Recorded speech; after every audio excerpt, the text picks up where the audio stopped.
sarees, పట్టు సంబరాలు. Win 5 gram gold coin, 3 winners every week on purchase of 10,000 rupees. నాకు వేలెత్తి చూపినంతసేపు నేను బయట ప్రపంచానికి ఆన్సరబుల్ కాదు.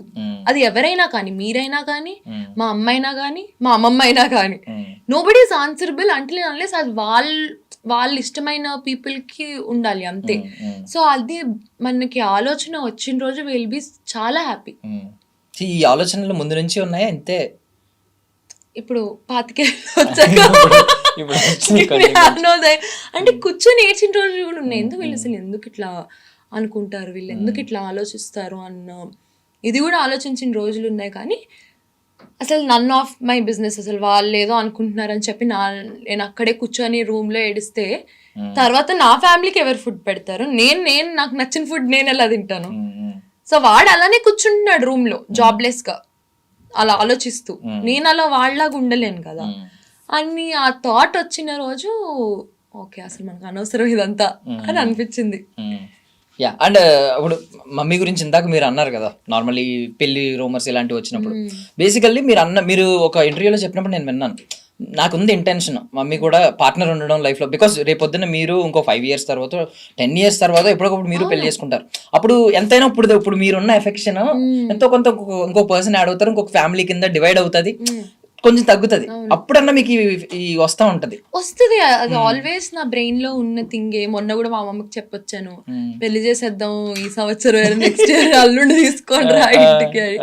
బట్ ఏమో తనకి డాడీతోనే ఆగిపోవాలి అన్న ఇంటెన్షన్ ఉంది. Because she doesn't want give that position to anyone else. అది నాకు తను చెప్పిన ఆన్సర్, ఐ రెస్పెక్ట్ ఇట్.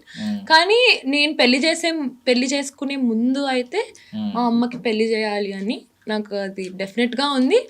మా మమ్మీ వాళ్ళ మావయ్యలకు కూడా చెప్పాను, they are also okay with it. But దొరకాలి కదా, it's not my choice. End of the day she has to be happy. కోరుకోవాలి, దొరకాలి, అన్ని కుదరాలి. But if at all it happened అనుకోండి, జరిగింది అనుకోండి, మీకు ఏమన్నా కొంచెం పొసెసివ్నెస్ ఉంటుందా? అమ్మ ప్రేమ కొంచెం తగ్గిపోయింది, కొంచెం తగ్గదు. నా పొజిషన్ నాదే కాబట్టి అది తగ్గదు. మీ కృష్ణ గడ ఏం కొంచెం కొట్టేలేదా అటెన్షన్? మీ అటెన్షన్ కొట్టేశాడు. అది నాకు మా అమ్మకి అది ఉండే గొడవే రోజు. అసలు ఎంత కుళ్ళుబోద్దానివో, నేను థ్యాంక్ గాడ్ నేను ఇంకొకరికి అనలేదు అని అంటది. ఇదేనా అంటే ఇప్పుడు ఇంటికి వస్తే కృష్ణమ్మ అనుకుంటే వెళ్తుంది, ఇక్కడ నేను ఉన్నాను అన్న ఫీలింగ్. సో కృష్ణ గారు అంటాను, నేను కదా ఫస్ట్ కూతురు నీకు, వాడి తర్వాత కదా వచ్చాడంటే వాడి పాపం కుక్క, వాడికి నోట్లోంచి మాట రాదు. సో ఆబ్వియస్లీ వాడికి ఇంకొంచెం ఎక్స్ట్రా ప్రేమ ఇవ్వాలి, వాడు ఎట్లా చెప్తాడు అని. సో వాడి మీద నాకు చాలా ఖర్చు అనమాట. వాడు మా అమ్మ ప్రేమని కొంచెం సగం అటు తీసుకున్నాడు అని. అంటే మీ దగ్గర ఒక ఇప్పుడు అపరిచితురాల్లాగా 2 ఉన్నాయి కదా వర్షన్స్. ఒకటి ఏంటంటే మీ మమ్మీలా ఆలోచిస్తూ ఉంటారు, ఒక్కొక్కసారి తోడు ఉండాలి, ఇంకొకరు రావాలి, ఇలా ఉండాలి అని కోరుకుంటున్నారు. ఇంకొక వైపు మీరు అలాగా కూతురు, రేపొద్దున మీకు పెళ్లి అవుతుంది, మీది ఒక యంగర్ వర్షన్ ఉంది. సో ఈ 2 వర్షన్స్ తీసుకుంటే సరదాగా అడుగుతున్నాను, ఎలాగో వ్యాలంటైన్ వీక్ ఉంది కాబట్టి. సో ఎలాంటి క్వాలిటీస్ ఉన్న అబ్బాయి, ఇప్పుడు మీకు ఎలాంటి క్వాలిటీస్ ఉన్న అబ్బాయి కోరుకుంటున్నారు? ఒకవేళ మీ మదర్కి ఇన్ కేస్ ఆవిడ రేపొద్దున విల్లింగ్ గా ఉండి ఒక మంచి వ్యక్తి దొరికితే ఆయనలో ఎలాంటి క్వాలిటీస్ ఉండాలని కోరుకుంటున్నారు? మమ్మీని చాలా బాగా చూసుకోవాలి. ఎలా అంటే ఇంకా కాలు కూడా కింద పెట్టనీయకూడదు. సో ఆవిడ ఏం కోరుకున్నా అంటే ఇంకా పొద్దున్న ఇట్లా అంటారు కదా, ఐడియల్ హస్బెండ్. పొద్దున్నే మా అమ్మని అన్ని చేసుకుంటారు, షీఈస్ వెరీ ఇండిపెండెంట్. కానీ ఇట్లా క్వశ్చన్ చేయకూడదు. ఆమె స్పేస్ ఆమెకి ఇచ్చి హ్యాపీగా ఎవర్ ఆఫ్టర్ ఉండాలి అని ఉంది. నన్ను అర్థం చేసుకుంటే చాలు, భరిస్తే చాలు అంతే. అలాంటిదే, నన్ను భరిస్తే చాలు, నేను వండింది తిని పెడితే చాలు, అంతకుమించి. వండుతారా? బాగా తింటారు, సావిత్రి గారు లాగా. అంటే వండింది తింటే చాలు అన్నారు కదా. బాగా వండుతాను, వండి పెట్టడం నాకు చాలా ఇష్టం. మీకు ఒక ఏమైనా యూనిక్ డిష్ ఉందా? మీరు నా ఫ్రెండ్స్ చెప్పేదైతే చికెన్ ఫ్రైలో ఐఎమ్ ప్రో. బట్ అన్ని చేపల పులుసు ఏంటి, పులావులు ఏంటి, దమ్ బిర్యానీ ఏంటి, అన్ని ప్లేట్ వేళ్ళు నాకేస్తాం మీరు వండితే. నిజం కాబట్టి మీకు ఒక రోజు వండి పెడతాం. Seriously? Okay okay, on camera చెప్పారు, ఆఫ్ కెమెరా అయితే కానీ నమ్మరు ఎవరు నన్ను చూస్తే. కానీ ఫ్యాక్ట్ అది. నేను ఒక డ్రెస్సింగ్ గురించి అడుగుతున్నాను మిమ్మల్ని, అబ్సీన్ కాదు, బట్ వాట్ కైండ్ ఆఫ్, అంటే మీరు దీన్ని ఏ యాంగిల్ లో చూస్తారు? అంటే ఒక స్టైల్ కోణంలో ఆలోచిస్తే ఏ యాంగిల్ లో చూస్తారండి? నేను మొన్న నేర్చుకున్నదా? అదే నేను దాని ఎఫెక్ట్ ఈ ఎఫెక్ట్. యా ఈ రోజు ఎంత పద్ధతిగా వచ్చారు అసలు. దీన్ని అబ్సిన్ అంటే ఏమీ లేదు దీనిలో. బికాస్ ఏంటంటే మీరు నార్మల్ గా షార్ట్స్ ఇక్కడ వరకు వేసుకుంటారు, అది దాని కింద చిరుగుంది. బట్ చిరిగిన విధానం చూస్తే దాని కింద కమెంట్స్ కుక్కలు చింపేశాయా, డబ్బులు ఎక్కువ అయిపోతే పాపం ఇంతేనేమో అన్ని చూసాక కంటెంట్ ఇచ్చాను అనుకోండి అనుకున్నా. అయితే మొన్న నా స్కిన్ డాక్టర్ పాపం తను ఎప్పుడు ఏం మాట్లాడదాను సమత అని చెప్పి. సో షీస్ లైక్ నేను వెళ్తే కాదురా నిన్ను ఇలానే ఒక టైర్లో ఎంత అందంగా ఉన్నావు చూడు, ఇలాగే ఎందుకు నీకు అంటే ఆ రోజు అసలు నాకు ఎందుకో డెనిమ్ మీద డెనిమ్ వేసుకోవాలనిపించింది. అదొక బోట్ లో ఈవెంట్ అనమాట, మా అమరావతికి ఆహ్వానం. సో ఆ రోజు ఎందుకో నాకు డెనిమ్ మీద డెనిమ్ వేసుకోవాలనిపించింది. వేరే డెనిమ్ ఏమో టైట్ అయిపోయింది, వేరేదేమో కరెక్ట్ కలర్ ఇదే సెట్ అయింది. అప్పటికి డౌట్ తో ఆ జాకెట్ కూడా ఇప్పేస్తే అమ్మో ఇదంతా అసలు టూ మచ్ ఫర్ మీడియా ఉంటది అని జాకెట్ వేసుకున్నా. తర్వాత ఓకే ప్యాంట్ ఓకే బానే ఉందా అని ఇద్దరిని అడిగినా బానే ఉంది అన్నారా. సరే ఓకే అన్న. తర్వాత కమెంట్స్ చూసా కుక్కలు చింపేసాయా అవి చింపేసాయా అంటే ఓన్లీ మీకు కంటెంట్ ఇచ్చాను కొన్ని రోజులు అనుకోండి. మీ అమరావతికి ఆహ్వానానికి కూడా కొంచెం పబ్లిసిటీ కావాలి కదా మా సినిమాకి కూడా. సరే ఓకే. బట్ అంటే మీ ఆలోచన ఎలా ఉందనే తెలుసుకోవాలనుకున్నాను నేను. అంటే అసలు నిజంగా అబ్సినిటీ ఏం లేదు, మీ ఏంటంటే మోకాల వరకు బానే ఉంది, మోకాల కింద చిరిగింది మొత్తం, మొత్తం చిరిగిపోయింది. అది యాక్చువల్లీ పాత pant, almost like 3 years back pant అనమాట. సో దానికి ఇవి ఉంటాయి జీన్ టోన్ జీన్ థ్రెడ్స్ ఎట్లు ఉంటాయి.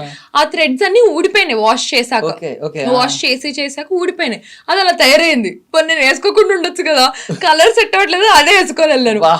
కానీ సుప్రీత గారి దగ్గర నేర్చుకోవాల్సింది ఏంటంటే పాతవి కూడా మనం రీమోడలింగ్ చేసుకుని కొత్త మోడల్ అని చెప్పి వాడచ్చు. అది అంటే ఆ ప్యాంట్ డిజైన్ చేస్తాడు గుర్తుపట్టడేమో, అలాంటి ఒక ప్యాంట్ డిజైన్ చేస్తాడు. మీరు ఆదా చేసే ప్రయత్నంలో వచ్చిన క్రియేటివిటీ, దాన్ని వేరే ఎవరో డబ్బులు ఎక్కువే అనుకున్నారు, కానీ డబ్బులు ఎక్కువే కాదండి, డబ్బులు సేవ్ చేసే ప్రయత్నం. ఆ ప్రాసెస్ లో ఇంకొక జీన్స్ ప్యాంట్ కొనుక్కోవాలి. But very nice, very nice. Yeah, but ఈ డ్రెస్సింగ్ గురించే మాట్లాడుకుంటే ఇప్పుడు బయట వాళ్ళు ఇప్పుడు ఎప్పుడు ఎవరు డ్రెస్ వేసుకోకపోయినా కమెంట్లు అనేవి రకరకాలుగా పెడతా ఉంటారు. ఈవెన్ హేట్రెడ్ ఉంటది, లేదు వాడు కొంచెం సెక్షువల్ కమెంట్స్ పెట్టొచ్చు, ఇన్ని చేయొచ్చు. బట్ లోపల ఉన్న వాళ్ళు అదే కమెంట్ చేస్తే అప్పుడు హర్టింగ్ గా ఉంటది. ఎందుకంటే లోపల ఉన్నవాడికి అన్ని తెలుసు. ఇప్పుడు మీరు గ్లామర్ ఫీల్డ్ లో ఉన్నారు, మీరు ఇదే డ్రెస్లు వేసుకోవాల్సి వస్తుంది, మీ క్యారెక్టర్ డిమాండ్ చేసినప్పుడు కొన్ని వేసుకోవాల్సి వస్తుంది, అగ్రిమెంట్స్ ఉంటాయి, అన్ని ఉంటాయి. సో ఈ గ్లామర్ ఫీల్డ్ లో ఉన్న వాళ్ళకి అటెన్షన్ కోసమో లేదంటే వాళ్ళ ఇప్పుడు ఎవరైనా కెరియర్ గ్రోత్ కోరుకుంటారు, అన్నిటికీ అన్ని డ్రెస్సులు సెట్ అవ్వు. సో అలాంటప్పుడు వేసుకున్నప్పుడు లోపల ఉన్న వాళ్ళే మొన్న కమెంట్ చేశారు డ్రెస్సింగ్ సరిగ్గా వేసుకోండి అని. బిఫోర్ దట్ ఎవరైతే నెగిటివ్ కమెంట్స్ పెడుతున్నారో వాళ్ళని తిట్టిన సందర్భం కూడా లేదు. మీరు చూసారు, తిట్టి ఇలా చేతులు వేయడం ఏంటి, అసలు సిగ్గుందా, మీ ఇంట్లో ఆడవాళ్ళ మీద ఇలా చేతులు వేస్తే ఎవరైనా ఒప్పుకుంటారా, ఇలాంటి మాటలు కూడా మాట్లాడలేదు. విన్నారు కదా మీరు, ఇలాంటి మాటలు ఏం లేవు. డైరెక్ట్ ఇలాంటి మీరు సేఫ్ గా ఉండండి, డ్రెస్ సరిగ్గా వేసుకోండి అంటే డ్రెస్ సరిగ్గా వేసుకోండి, సేఫ్ గా ఉండండి, మీరు డ్రెస్ సరిగ్గా వస్తుంది బయట చేస్తారా తప్పేం లేదు అన్నట్టు కొంచెం వచ్చింది. చాలా మంది అపోజ్ చేశారు. మీకేమనిపిస్తుంది ఇలా లోపల ఉన్న వాళ్ళు కూడా అర్థం చేసుకోకుండా ఇలా కమెంట్లు పెడుతుంటే ఏమనిపించింది? అది అర్థం చేసుకోవడమా